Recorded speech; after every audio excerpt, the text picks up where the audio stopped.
Hello my D students, आपका पुनः आज के इस नए वीडियो में स्वागत है। और इसके पिछले वीडियो में हमने कक्षा 9वीं विषय हिंदी विशिष्ट का पेपर का हमने सारे वस्तुनिष्ठ प्रश्नों के हल देख लिए थे। आज के इस वीडियो में हम इसके 2 अंक वाले सभी प्रश्नों के उत्तर देखने वाले हैं।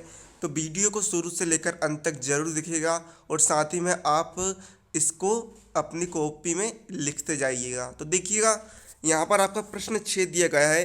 प्रश्न 6 क्या है? तत्सम एवं तद्भव शब्दों में को छांटकर लिखिए। नीचे आपको तत्सम और तद्भव शब्द एक साथ दिए गए हैं, उन्हें आपको छांटना है या फिर चुनकर लिखना है। तो देखिए, हम उत्तर में लिख देते हैं, तत्सम शब्दों को हम छांट देते हैं। तत्सम शब्द कौन कौन से होंगे? स्वप्न और हस्त। और वहीं पर तद्भव शब्द होंगे मछली और साग। यह आपका प्रश्न 6 का उत्तर हो जाएगा। इसके बाद देखिए, प्रश्न 7 में आपको संधि करना है ना। यहाँ पर देखिए, आपको संधि विच्छेद दिया गया है, जैसे कि तथा धन एव सुधन आगत। इनकी आपको संधि विच्छेद दी गई है, आपको इनकी संधि बनाना है, अर्थात आपको इनका पूर्ण शब्द बनाना है। तो देखिए, यहाँ पर आपको पहला शब्द दिया गया है तथा धन एव, बराबर से क्या होता है? तथैव होता है। सुधन आगत बराबर से होता है स्वागत। तो इस प्रकार से संधि कराई जाती है। इसके बाद देखिए, प्रश्न 8वें में आपको करना क्या है? प्रश्न 8वां है, रस के कितने अंग होते हैं? नाम लिखिए। तो देखिए, आपको पता है रस के 4 अंग होते हैं। 4 कौन कौन से अंग होते हैं? पहला होता है स्थायी भाव, दूसरा विभाव, तीसरा अनुभाव, चौथा संचारी भाव, है ना। संचारी भाव की संख्या कितनी होती है? 33 मानी जाती है। इसके बाद देखिएगा आप, हम बढ़ते हैं प्रश्न 9 की तरफ। प्रश्न 9 है, मानसरोवर से कवि का क्या आशय है? मानसरोवर का आपको अर्थ बताना है, आप लिखते जाइए। क्या है? मानसरोवर से कवि का आशय मन रूपी पवित्र सरोवर, है ना। मन रूपी पवित्र सरोवर जिसमें मनुष्य को स्वच्छ विचार रूपी जल भरा है। इस स्वच्छ जल में जीवात्मा रूप हस प्रभु भक्ति में लीन होकर स्वच्छंद रूप से मुक्ति रूपी मुक्ता फल चुकते हैं। वे मानसरोवर छोड़कर अन्यत्र कहीं भी नहीं जाना चाहते हैं। अर्थात मानसरोवर का आशय एक पवित्र सरोवर से है, जिसमें शुद्ध जल, स्वच्छ जल भरा हुआ है और स्वच्छ विचार रूपी जल भरा हुआ है। तो यह मानसरोवर का आशय हो जाएगा। आप इसका स्क्रीनशॉट ले लीजिए और कॉपी में लिख लीजिए। अब हम बढ़ते हैं नेक्स्ट क्वेश्चन की तरफ। तो देखिए, नेक्स्ट क्वेश्चन है हमारा क्वेश्चन नंबर 10।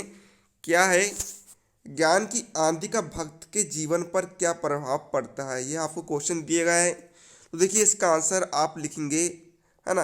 अर्थात जो ज्ञान होता है वह मनुष्य के जीवन पर क्या प्रभाव डालता है, उससे मनुष्य के जीवन पर क्या असर पड़ता है। तो देखिए, ज्ञान की आंधी का मनुष्य के जीवन पर यह प्रभाव पड़ता है कि उसकी सारी शंकाएं और अज्ञानता का नाश हो जाता है ना।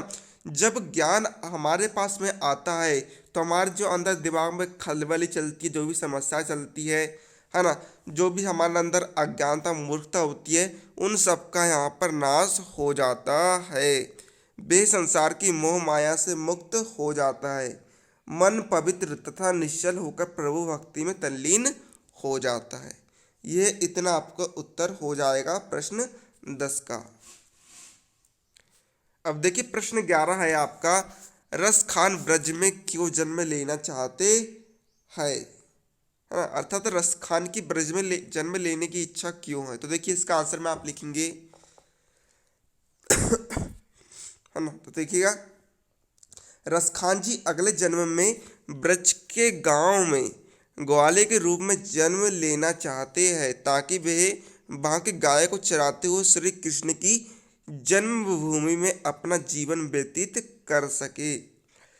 श्री कृष्ण के लिए अपने प्रेम की अभिव्यक्ति करते हुए वे आगे व्यक्त करते हैं कि यदि वे पशु रूप में जन्म लेंगे तो गाय बनकर ब्रज में चरना चाहते हैं, ताकि वासुदेव की गायों के बीच घूमे व ब्रज का आनंद प्राप्त कर सके। और यदि वे पत्थर बने तो गोवर्धन पत्थर पर्वत का ही अंश बनना चाहेंगे। क्योंकि श्री कृष्ण ने इस पर्वत को अपनी उंगली में धारण किया था ना, आपने देखा था श्री कृष्ण जी ने गोवर्धन पर्वत को अपनी उंगली में धारण कर लिया था। यदि उन्हें पक्षी बनने का सौभाग्य प्राप्त होगा तो वे वहां के कदम के पेड़ों पर निवास करें ताकि श्री कृष्ण की खेल क्रीड़ा का आनंद उठा सके। इन सब उपायों द्वारा वे श्री कृष्ण के प्रति अपने प्रेम की अभिव्यक्ति करना चाहते हैं। तो इस प्रकार से इस कारण वे रस खान जी जो है वे ब्रज में जन्म लेना चाहते हैं। प्रश्न 12 हम देखते हैं। प्रश्न 12 है, कवि को कोयल से ईर्ष्या क्यों हो रही है? ईर्ष्या को हम जलन भी कह सकते हैं, अर्थात कवि को कोयल से जलन क्यों हो रही है? तो देखिए, कवि की कोयल से ईर्ष्या का मुख्य कारण उसकी स्वच्छंदता से है।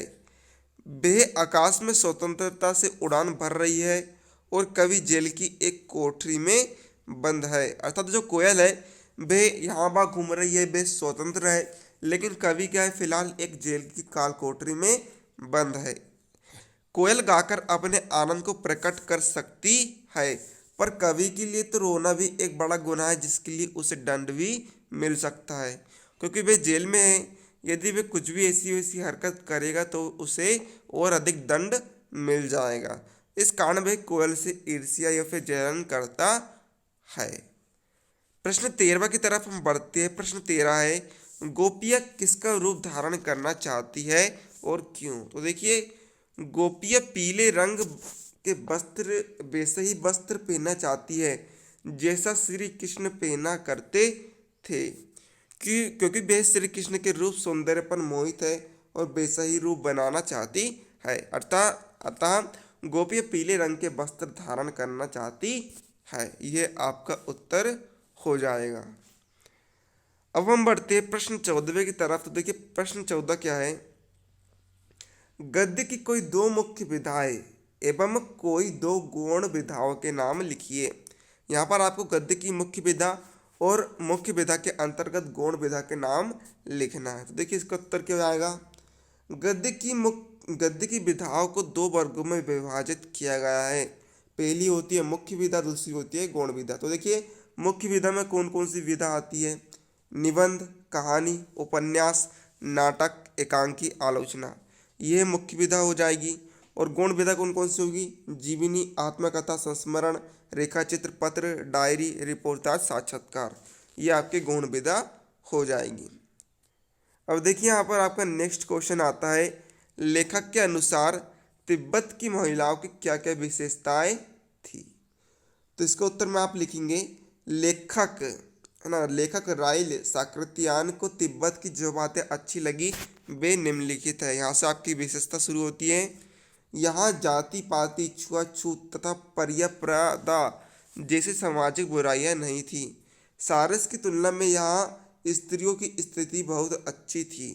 यहाँ यात्रियों को आराम व सुविधा का ध्यान रखा जाता था। यह आपका उत्तर हो जाएगा प्रश्न 15 का।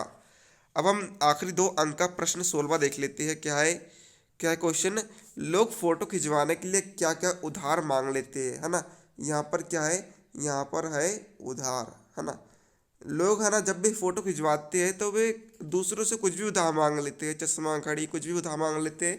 तो आपको इसके बारे में बताना। तो देखिए, लोग फोटो खिंचवाने के लिए जूते, कोट, मोटर, बारात और यहाँ तक कि बीवी तक की उधार मांग लेते हैं, क्योंकि यह लोग दिखावे को जीवन का आधार मानते हैं, है ना। आपने देखा हो, जब भी कोई व्यक्ति फोटो खिंचवाता है तो वह कोट मांग लेता है, चश्मा मांग लेता है, घड़ी, जूता सब मांग लेता है।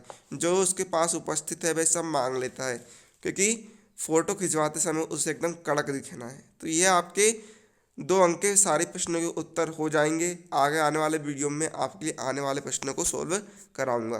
तो मिलते हैं आपको उसके नेक्स्ट वीडियो में। तब तक के लिए जय हिंद, जय भारत।